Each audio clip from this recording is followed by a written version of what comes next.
सबसे पहले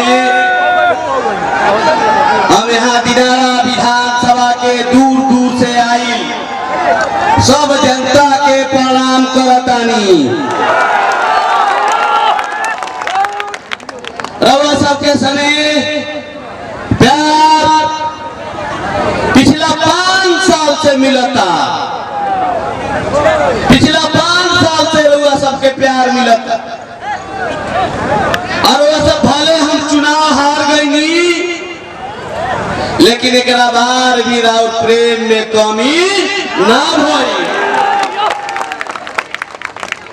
चाहे जौन भी मुद्दा आई, जौन भी समस्या आई, ओकरा के कंधा से कंधा मिला के लड़े खातिर राजेंद्र सिंह खड़ा रहल और वह सबके साथ मिलल।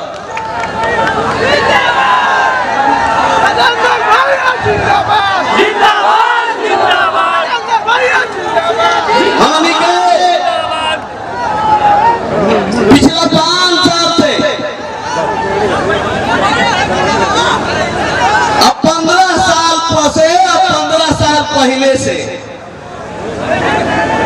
एक दूगो सरकार, 2 टाइप के सरकार चलती। पहली सरकार जौना के जंगल राज कहल जाला, उ सरकार जेकरा में शादी खाली कोई के हिम्मत ना पड़े कि घर से बाहर ही निकली।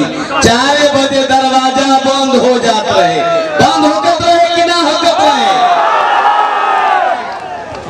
वो घड़ी ललटेन ढिबरी से काम चलत रहे, वो घड़ी ललटेन ढिबरी से काम चलत रहे।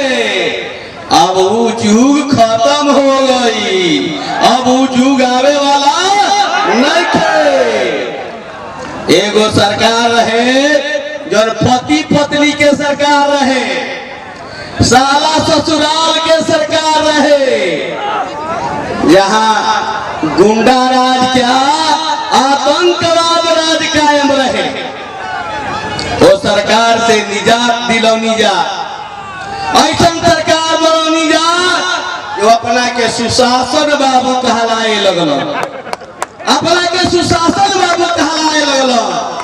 लेकिन उनका व्यवस्था का हुई, सुशासन बाबू बड़ा हिम्मत कैलन तो शराब बंद कर दिलन, बड़ा हिम्मत कैलन तो शराब बंद कर दिलन, आ गरीब वर्ग के जेल में बंद कर दिलन। कहलन की बंदी तो हो गई, बंदी तो हो गई, लेकिन होम डिलीवरी रुकल ना। घरे घरे पहुंचाता, घरे घरे पहुंचाता, थाना से लेके पुलिस तक, पुलिस से लेके दरोगा तक, दरोगा से लेके एसपी तक, एसपी से लेके सब में लागल धंधा चलता, घरे घरे धंधा चलता।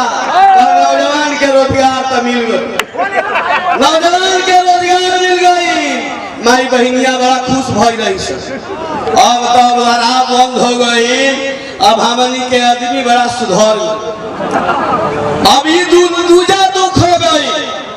पहले तो एक दुख रहे कि घर का पैसा जात रहे, अब तो जब कमाए वाला जब घर ही मिल जाता मार के आ जेलों में चल जाता, तो घर में कमाई जब 5 पैसा कमात रहे वो बंदी हो गए। तो जहाँ एक तरफ ये भ्रष्टाचार दूर करे वाला बा, शराबबंदी करे वाला बा, ये शराब गांव गांव माफिया खड़ा करे में सफल हो गई, गांव गांव खड़ा हो गई। बिहार में भोले बंद बा, झारखंड से, उत्तर प्रदेश से चोरी छिपे ट्रक के ट्रक माले आवता। अब कोई के घर में नहीं के रहा, अब खेते में रखा जाता, खेते में रखा जाता। जितना हौदा बनल बा पिपरमेंट खाती वही में मिल जाता, हौदा में मिल जाता।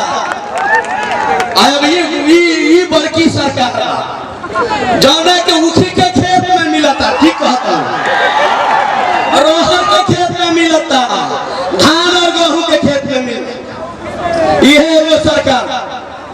एगो सरकार बिया जौन कहा जाता कि भाई धान के कटोरा कहल जाला, धान के कटोरा कहल जाला। आज 15 साल के भीतर एजा सगरो राइस मिल रहे, धुआं निकलत रहे, हर मिल से धुआं निकलत रहे, लेकिन ये धुआं बंद हो गई, धुआं बंद हो गई। हमन के जो रोजगार रहे इहो रोजगार छिपा गया। धान के कटोरा होला, धान के अधिक कीमत ना मिलेला। जब नवंबर दिसंबर में जब हमनी के धान होला तेकर धान खरीदे वाला कोई नहीं थे। वो घड़ी 1100 1900 रुपया में खरीदार मिलल कि ना मिलल? तो 900 1000 में खरीदार मिलल, लेकिन वो कोई खरीदे वाला नहीं थे। जब लोकल व्यापारी कोनो व्यापारी धान हाथ में लेके धतवा में तो बड़ा खजरा बा, ये तो करिया हो गइल बा, ये तो ढबरिया गइल बा, ये तो पानी खैले बा, ये तो 900 नहीं 800 में दो। दुनिया में जौन भी सामान पैदा होला ओकर दाम तय करे के अधिकार जे पैदा करेला, जे बनावेला ओकरा होला। लेकिन किसाने एगो ऐसन बाबुर बहुत जे पैदा कैला के विवाद भी ओकरा दाम करे के अधिकार नहीं थे, दाम करे के अधिकार नहीं थे, उना तय कर सकेला रे। सरकार करी 1700 आ व्यापारी लिहाज 900 1000 1100। कैसे काम चल? लड़के के बियाह करे के बाद, लड़का के पढ़ावे के बाद, लेकिन होई का ना भाई। एले बिहार में खासतौर से रोहतास में आज सबसे बड़ी व्यवस्था धान के मामला में। धान के दाम नहीं थे मिलत तो भाई तो हाथ उठावा, ना मिलत हो के तब हाथ उठावा, बोला ना मिलत हो के तो हाथ उठावा जाता। धान के दाम नहीं थे मिलत, इहो खारिज कर दिला जाए। यानी हमनी के मूल जो पैदावार बा, पहले उसीना चावल हमनी का पूरा उत्तरी बिहार भेजत रही, उसीना चावल पूरा बंगाल के भेजते रही जा, लेकिन ये सब बंद हो गई। सैकड़ों लोग राइस मिल जब खोलले रहे, अब बेरोजगार बना के उनका के घुमावल जाता, समाज के भी बांटे के काम हो गई। मिलो धान के मिल गई किसान के बाबा जी के फुल्लू। हम विकास पुरुष बानी, जाति पाति में बांट के वोट बैंक बढ़ावे के हो का वोट बढ़ाई बढ़ाओ, ये तो पिछड़ा हम तेमे गौरी जोड़ दो का कहला के अति पिछड़ा, ये तो दलित हवन एक में और जोड़ दो सबके काबिल बाबा जी के कुछ ना मिलो, कुछ ना मिलो। विकास पुरुष कहा के इतना शौक, बिहार के आदमी बिहार से बाहर का खाला, अनाज ना खाला, लाठी खाला, डंडा खाला, दूसरा के मारल जाला। जब एने से जाला आदमी नौकरी करे मजबूरी में, अरे वहां से हटो।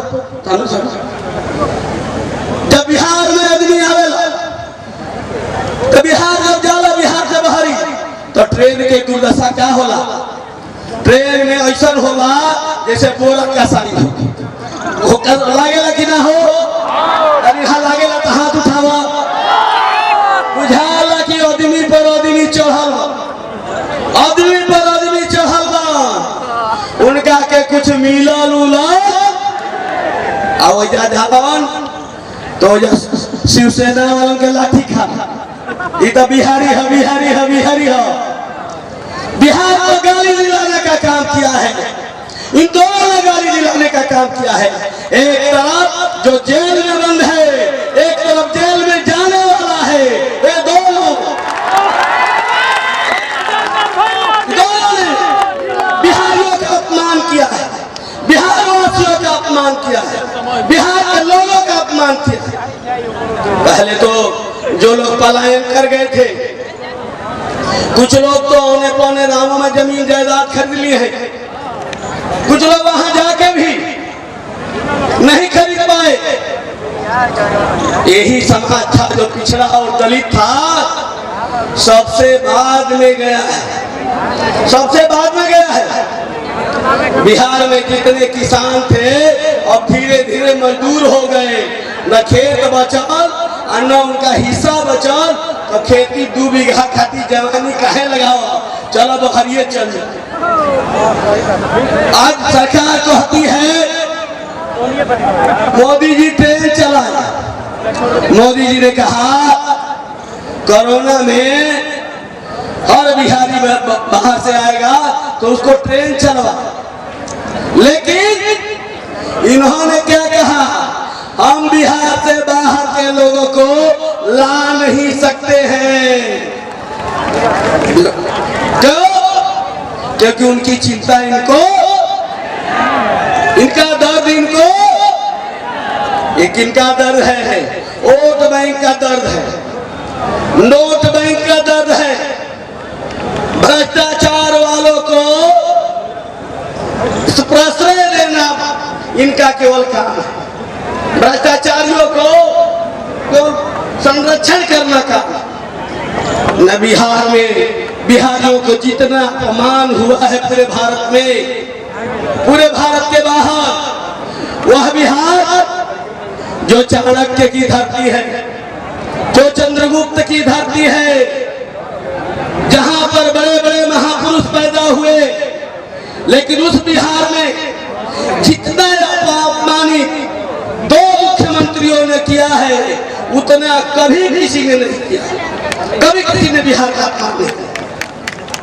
इसलिए मैं कहना चाहता हूं कि करस काम मोदी जी गिनावस काम नीतीश जी, प्रधानमंत्री ग्राम सड़क योजना के का, दिल्ली के NH के का, दिल्ली के विकलांग के पेंशन के का, दिल्ली के वृद्धा पेंशन के का, दिल्ली के तू का अति पिछड़ा में मार कर खाली अति पिछड़ा में मार, दलित और महादलित में मार। ऐसी सरकार हमको नहीं चाहिए, नहीं चाहिए, नहीं चाहिए। जो सरकार समाज को बांटे, देश को बांटे। आज देश के प्रधानमंत्री ने जिस तरह से काम किया है, हर गरीब को आयुष्मान योजना के तहत 5 लाख रुपए का सिक्योरिटी कार्ड देने का काम किया। जगह जगह मिल रहा था, हाथ उठावता, हाथ उठाओ, देखो 5 लाख के कार्ड मिल रहा घर ढेर आदमी के मिलेगा, नहीं के मिला तो फिर से मिल जाए। कार्ड राशन का अनाज के करावता तो प्रधानमंत्री जी भेजे। कोरोना में घर घर अनाज फ्री में के देता तो प्रधानमंत्री जी देते। आप क्या दे रहे भाई? तो बड़ी बड़ी गोल गोल बात बना रहे। पूरे कोरोना में मुख्यमंत्री जी कहीं नहीं दिखाई दी, कहीं दिखाई दिलन हो, कहीं नहीं दिखाई दी। लेकिन प्रेसो कॉन्फ्रेंस वीडियो ही करते थे, अपना मंत्री के बैठक वीडियो ही करते थे। और हम जिस पार्टी में थे ओकर अध्यक्ष बेचारा समय मांगे तो उनको भी समय नहीं दिया। जो बताना है फोन पर बताइए, जो बताना है फोन पर बताइए। इतना अपमान सह करके भी एनडीए गठबंधन में एक जाति की राजनीति करने के कारण, एक छोटे राजनीति करने के कारण आज पूरी तरह से समाज में था। इसलिए मित्रों, आपसे कहना चाहता कि अब आप लोगों से निवेदन करना चाहते पिछले 5 सालों में अगर हमने काम किया है, आपके साथ परिश्रम किया है, आपकी लड़ाई को लड़ा है। राजेंद्र सिंह जब 6,000 आदमी को नौकरी लगवाओ तो मैं ये ना कहलन कि खाली फलाना जाति के आदमी नहीं, खाली कुर्मी समाज आई, खाली राजपूत समाज आई, खाली दलित आई हन, खाली पिछड़ा आई हन, का आई हम इना ध्यान दिल का कहला कि कल पिछड़ा राजेंद्र सिंह कहलन कि जेकर लंबाई इतना बा, जेकर वजन इतना बा, उ सब आवे, चाहे यही धर्म पंथ जाति के मानत होके उ सब आवे, यानी सबके लिए नौकरी करा। 6,000 लोगों को नौकरी दिला, 1,500 ITI लोगों को नौकरी दिलाने का काम किया अपने दम पर। आरा मोहनिया रोड जर्जर अवस्था में रहे, कोई बनावे के बात ना करते रहे, अगर जब हारा रही तो एक खाती हम पद यात्रा तक गाँव बहनी, लेकिन ओकरा के लग करके सड़क जब बनल तो सब लड़ाई लड़ाई में गई, मोहनिया में धरना देनी, दिल्ली धरना देनी, पटना धरना देनी, अंतोगतवा इस सड़क 2019 में बन के तैयार हो गई आरा से मोहनिया।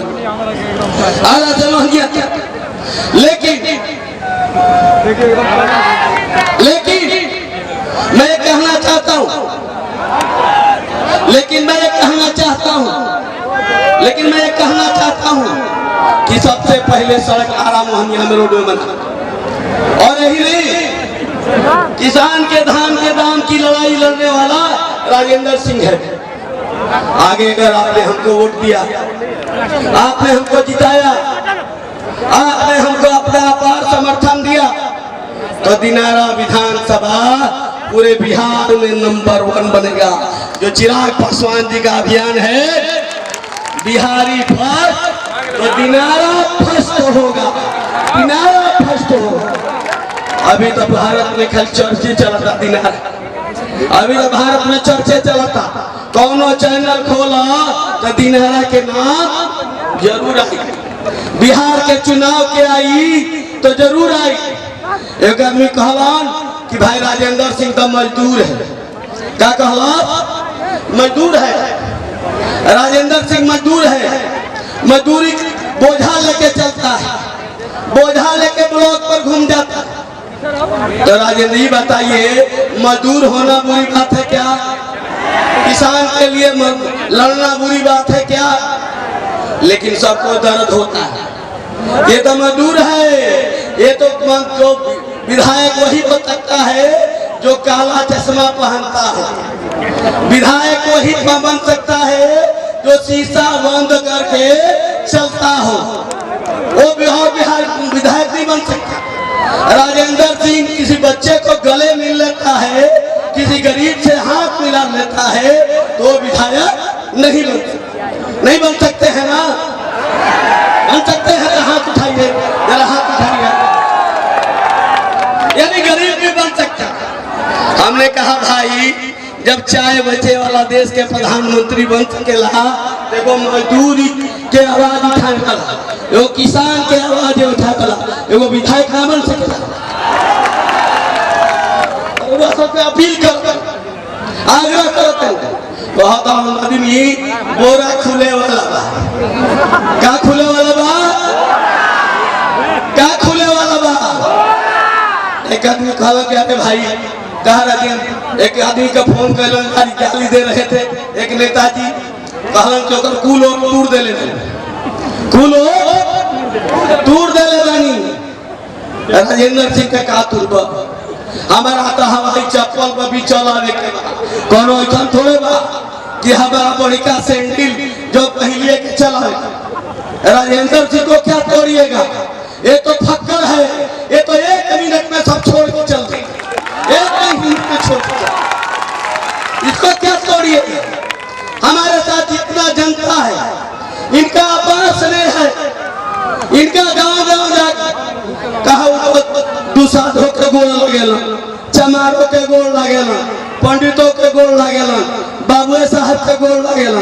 हम तो खाली ठेकेदार लोग के गोड़ लगी, हम तो खाली ठेकेदार लोग के गोड़ लगी। हर गाँव में 2 गो ठेकेदार,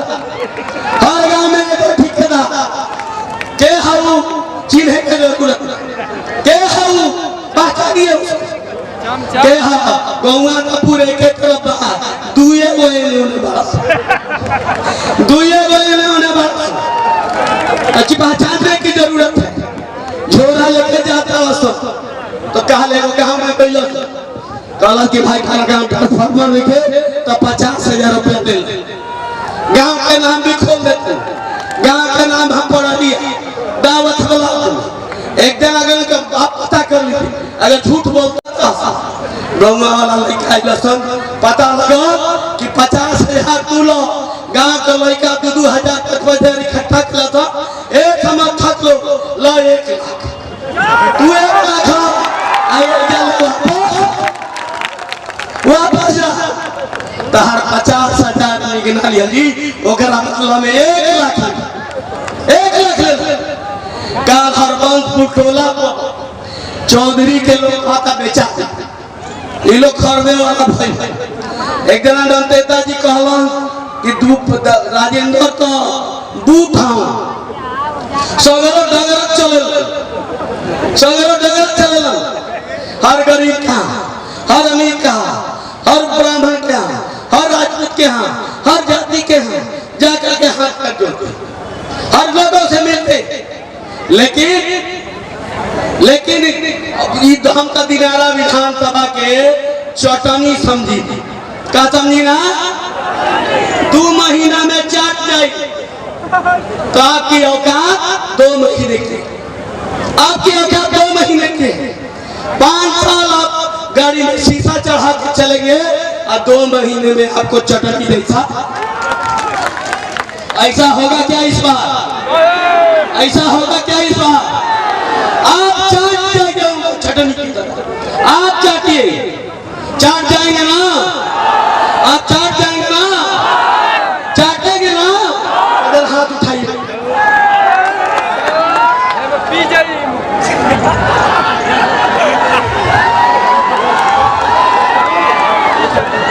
तो चाट जाइए आपको वोट के सौदागर आ रहे हैं आपका अपमान करा रहे हैं आपको अपमान कराना चाहते हैं वो बर्दाश्त नहीं होगा नहीं होगा नहीं होगा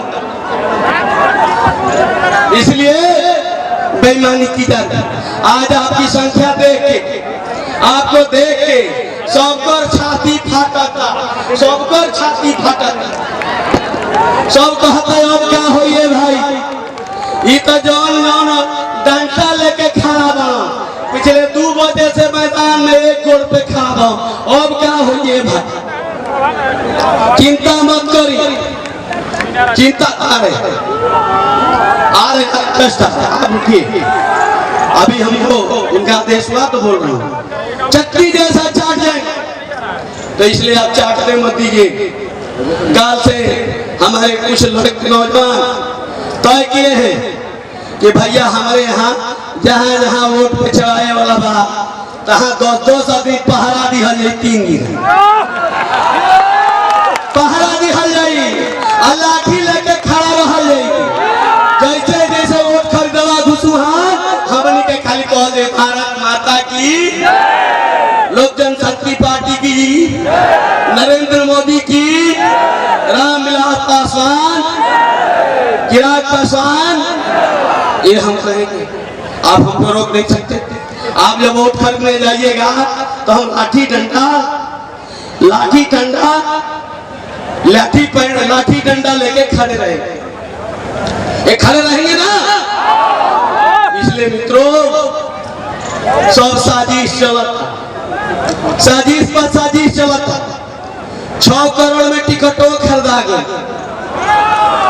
6 करोड़ में टिकटों खरीदा गई 37 साल के तपस्या भंग कर दी हमने 37 साल के तपस्या भंग कर दी 37 साल की तपस्या 6 करोड़ में भंग कर दी गई कौन लिया ये जांच का विषय है जांच होना चाहिए 2 करोड़ में आरजेडीओ का टिकटवा बेचा 2 करोड़ में बाहर मैनेजमेंट ये बूथ मैनेजमेंट ना हो ये वोट मैनेजमेंट था ये वोट मैनेजमेंट था ये जाति मैनेजमेंट था ऐसा हमें आरोप लगा ये जांच का विषय, जिन लोगों ने लिया है, जिन लोगों ने ऐसा किया है, इसलिए जांच का विषय। इसलिए मैं कहना चाहता हूँ, कि आपको आह्वान कर रहे हैं कि राजेंद्र सिंह कौन, एक तरफ आप है यानी जंड बल है, तो एक तरफ थांड बल। कौन भारी रही भैया, कौन भारी रही? तेज बोला जा ना, हम ना मानो पैसा में भारी बा ना, तो जोर से चिचिया हंसी तक की आवाज जाए के चाहिए, सोईसा जाए के चाहिए, दरगाह जाए के चाहिए। अभी तेज बोला ये आवाज जाए के चाहिए। कौन बोल भारी बा की धान दो, कौन बोल भारी बा की धान दो, एक फक्कर भाजी बा की चश्मा वाला। अब आप तक गला कुछ नहीं, आंगनबाड़ी से खतरा कुछ नहीं, एगो डीएसपी भाई बहुत बड़ा चमचा, बहुत बड़ा चमचा मंत्री जी के। एकरा के देखिए तो लाते जूता मरी हटा, उसो हमारा करकतो को तोड़ता, दलाली करता। लेकिन जनता याद रख जा, ये डीएसपी के तो चुनाव बाद बताओ, चुनाव बाद बताओ, ओकरा मौत के एगो बार चलावल जाए, ओकरा के ये गया फसवाल जाए, ओकर होटल कहाँ बनता वो पता करवाओ, छोड़ नहीं और जूता के माला पहनाओ, लेना दलाली करता, हमारे कार्यकर्ता के तोड़ता। कुछ लोग यही जो आयल हो, जो नाल पानी सुने खाती आई होते, सुन के आई भाषा जाके सुना दिया जा, राजेंद्र जी को ये फक्कर है, लेकिन पास कुछ भी नहीं है, कुछ भी नहीं है। अगर है तो आप है, आपकी ताकत, आपकी ताकत आप है।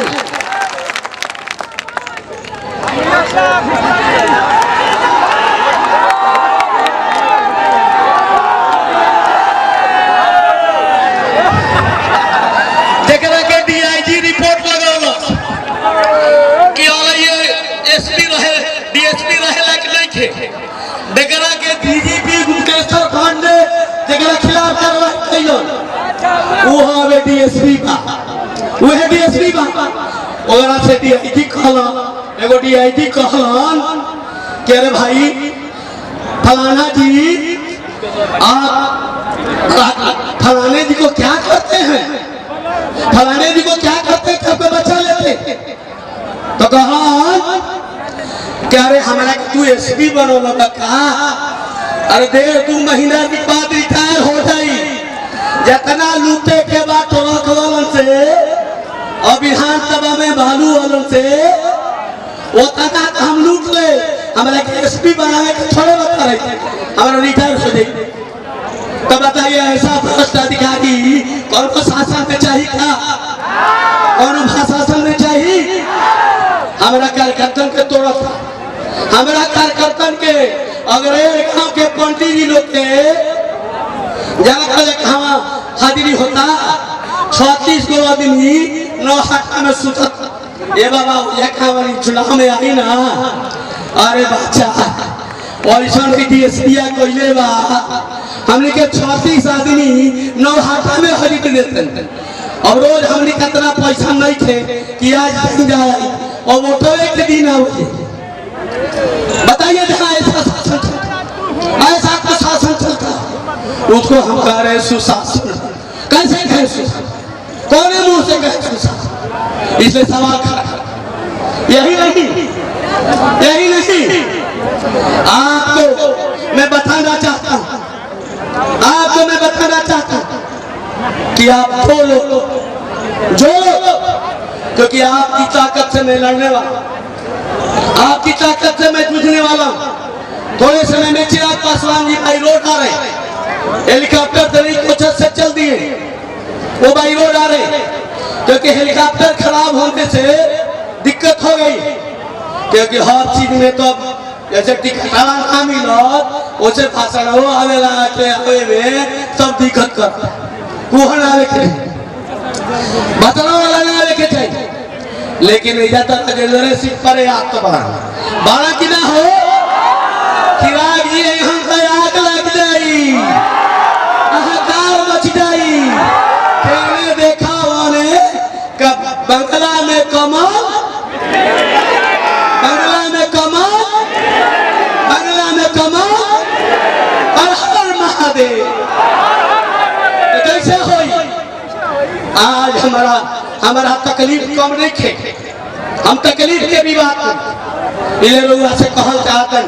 अगर दिनहाराम के विधानसभा विधायक बना तो स्कूलों के कॉलेजों की स्थिति सुधारेंगे, क्योंकि 15 साल में जो सुशासन बाबू के रिजल्ट कैसे पता चलेला, जब फर्स्ट क्लास आवे वाला जब जेल में जाला तो बुझाला कि रिजल्ट नहीं है इंटर के।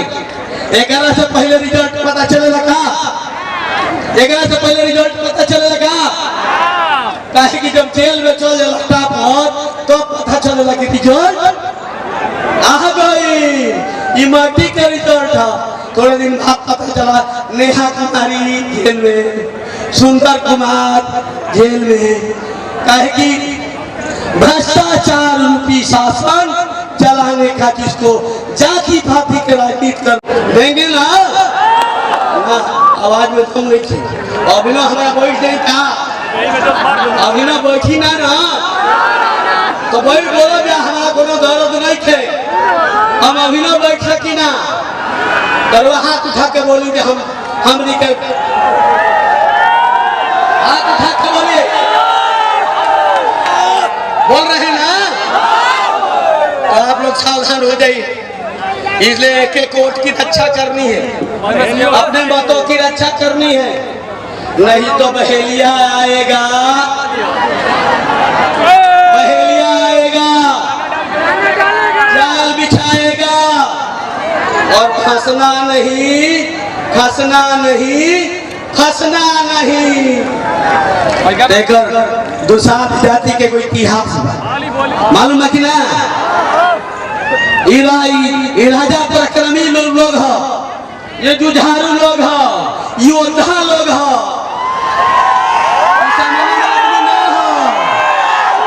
के जाति मत समझो, के कमजोर मत समझो, के दलित मत समझो, के पिछड़ा मत समझो।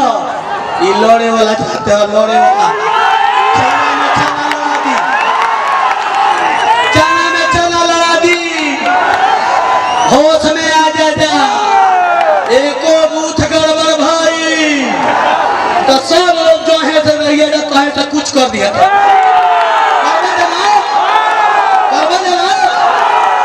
वो दिन मत सोची है कि गोली चला था कि राइफल चला, वो दिन नहीं सोचे के जहाँ राती में खरीदवा कलसन अगर 3-4 गो भाई बासन चिन्हले रहिए जा, चिन्हले रहिए जा, बड़ा दलाली कलसन सब जगह दलाल बन पकड़ सेटिंग दा कहता असर पकड़ चलता असर आदमी कहता असर चिन्ह रखे तो आदमी तूर दे, अरे तुरले हक तो देख ला अगर सितुहारा तुरले सुखता टूटे वाला नहीं है। राजेंद्र सिंह उसका नाम है जो टूटता नहीं है, बड़े बड़े को तोड़ देता। नीतीश कुमार जी, राजेंद्र सिंह का कील आपको भारी पड़ेगा, आपको भारी पड़ेगा। ये सब छोटा मोटा कील नहीं है, 130 साल की तपस्या का कील है, छोटा मोटा कील नहीं है।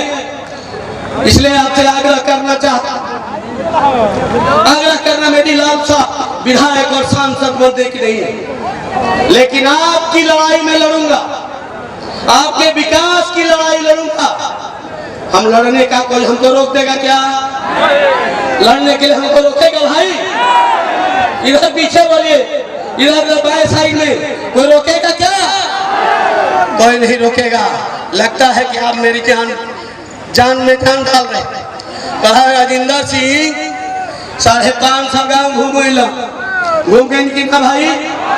सबका दरवाजा खुल गए कि ना? अब हम दिनारा में बैठल कहा भाई अब कहता हम लोग कसमान वर्ती होला के क्या करूँ? वो कहता पटिए में बड़ा भाई, लेकिन हम कसमानो और चल जाए।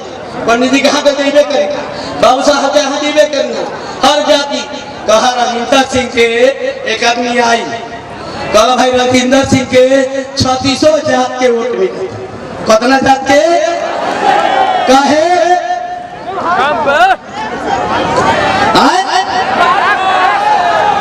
3600 जात का वोट मिला। इसलिए हम आग्रह करते कि एक बार हमारा के अवसर दे जा। और हमारा कोई से लड़ाई नहीं है, कोई जाति वर्ग के लड़ाई नहीं है, कोई व्यक्ति से लड़ाई नहीं है। हमार लड़ाई बा एक कार के शीशा खोल के राजनीति करे वाला से।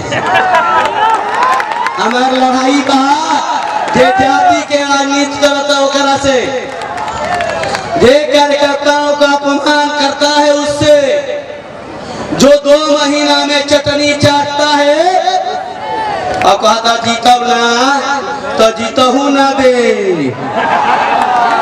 जीतब ना। ऐसा होई भैया, ऐसा होई, ऐसा मत करे देव जा, ऐसा मत करे देव जा, ऐसा मत करे देव जा।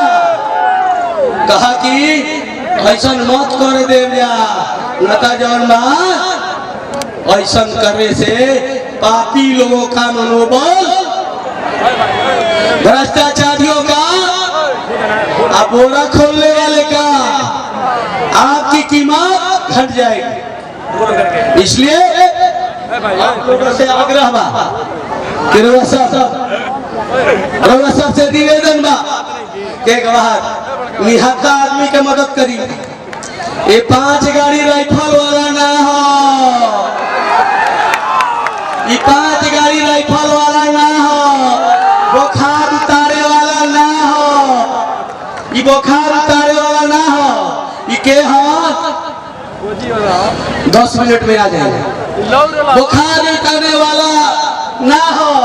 11 तरुआ के देख के चिंता हो जाला कि बेचारा कहाँ से आ, एक दर्द का बा, एक दुख का बा, कैसे दूर उठाई। ये बुखार उतारे वाला ना हो, बुखार देख के सराहे वाला हो, सुहरावे वाला हो। तो सुहरावे वाला चाहिए कि बुखार उतारे वाला चाहिए।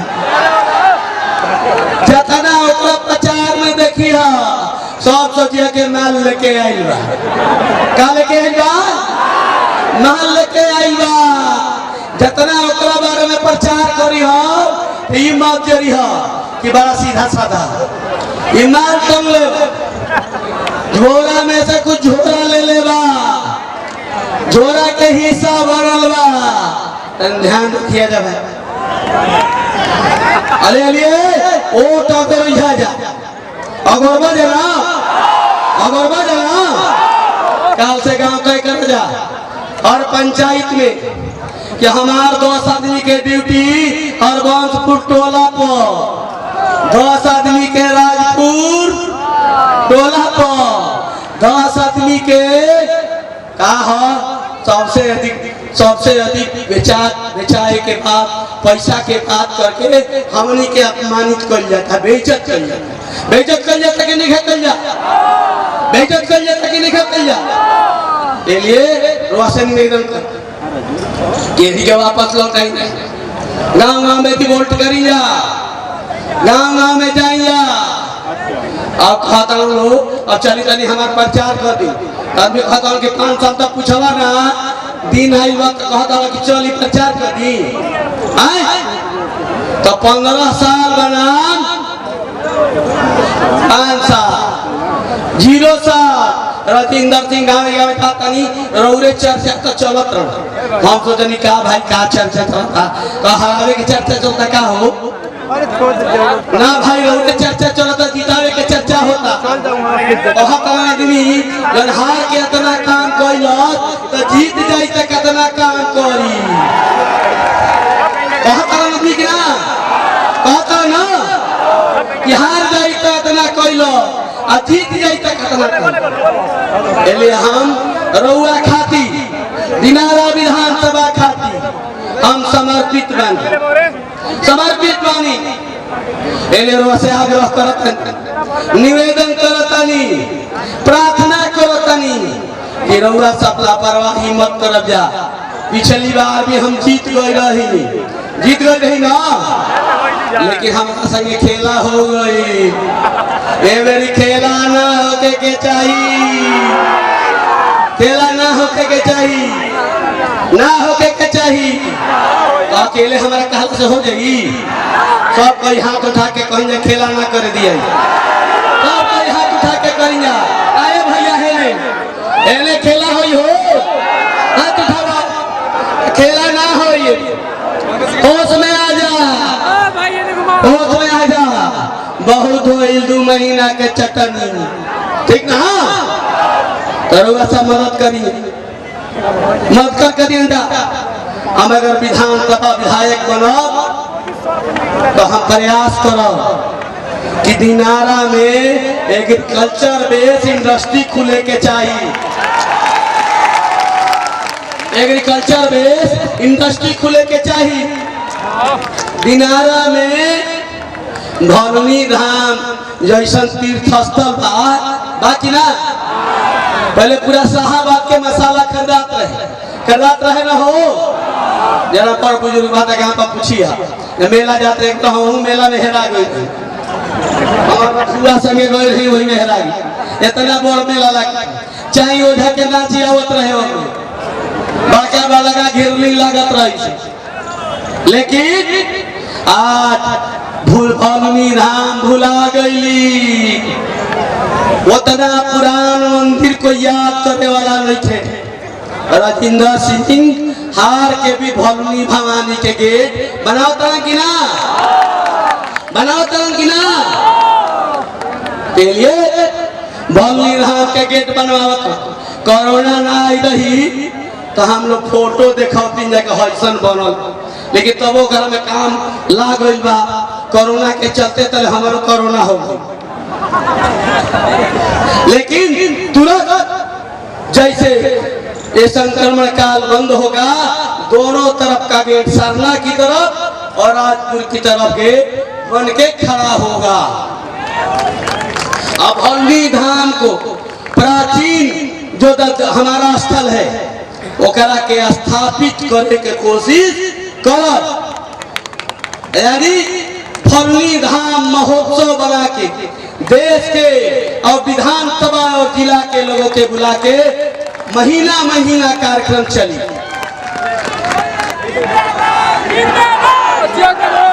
यानी भलुनी माई के होके के चाहिए कि ना होके के चाहिए सबकर माई है कि ना हो हमनी के कौन माई है सबका विंध्याचल जात विंध्याचल माई पड़ी तारा चंडी जात सासाराम के लोग जाला हमनी के आज गोइनी सब दोपहरिया में लाखों लोगों के भीड़ लगा हमनी के कौन माई है तो उनका के खड़ा होके के चाहिए कि ना होके के चाहिए यह ना अगर ये रोड से चल जा कोई आदमी के एक्सीडेंट होता तो कोनो अच्छा अस्पताल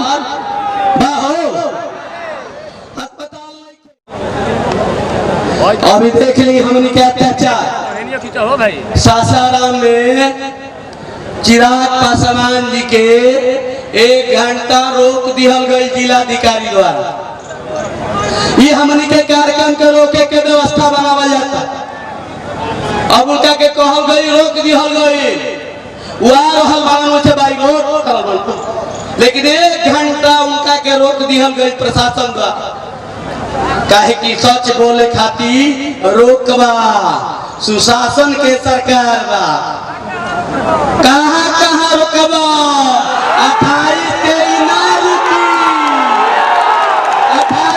ना रुकी ये चल बदला तारा के बैठाई ठेला अब ना रुकिए रेला काहे की चलल बा जनता के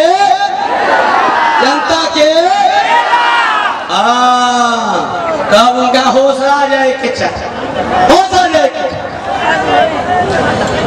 कोचस कहाँ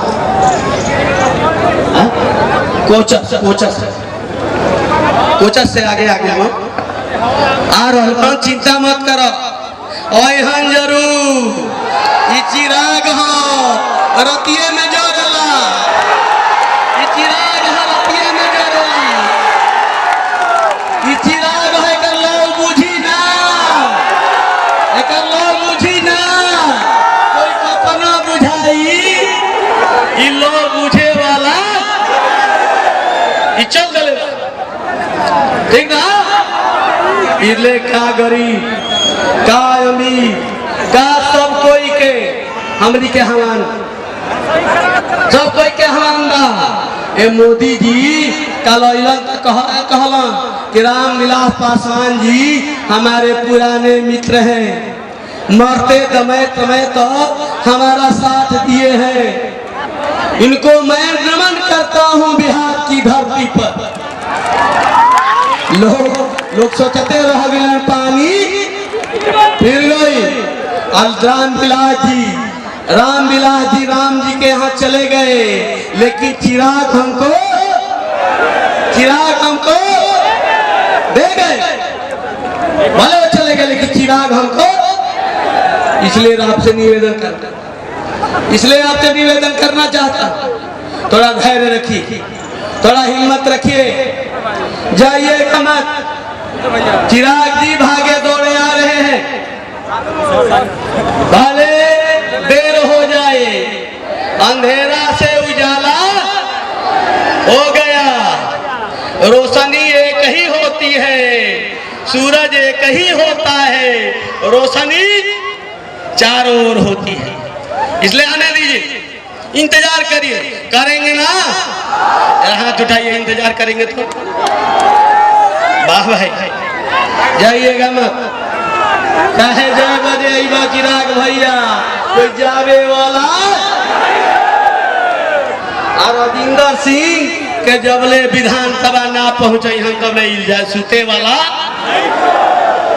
लिए होश में आ जा, जे विरोधी बा होश में आ जा, काहे कि अब हम लोग के काम ये बा कि खेल बिगाड़ो ना, लिए हम जाता ना कहा हमन के धरती लक्ष्मण राय के धरती है, के तिवारी के धरती है, ये धरती महापुरुषों के धरती, एक किसान के धरती है, ये बड़ बुजुर्गों के धरती है, ये रामधनी सिंह के धरती है, ये बड़ बुजुर्गन के धरती है, ये धरती कोनो सामान्य धरती ना हो, ये तपेश्वर बाबू के भी धरती है, ये बड़े महापुरुषों के धरती है, ये भगनी भवानी के धरती है, ये तपस्थली है, ये तपस्थली है, हमारे ब्राह्मण समाज की तपस्थली है, क्षत्रियों का पहरेदारी होता है, ये हर समाज निहार समाज से लेके सबकी किसानों की धरती है, इसलिए ये धरती कोई किनारा सामान्य धरती नहीं है, इसलिए इसकी आवाज ऊपर तक जानी चाहिए, घबराइए मत। इसलिए अभी थोड़ी देर के लिए मैं अपनी बात समाप्त करता हूँ।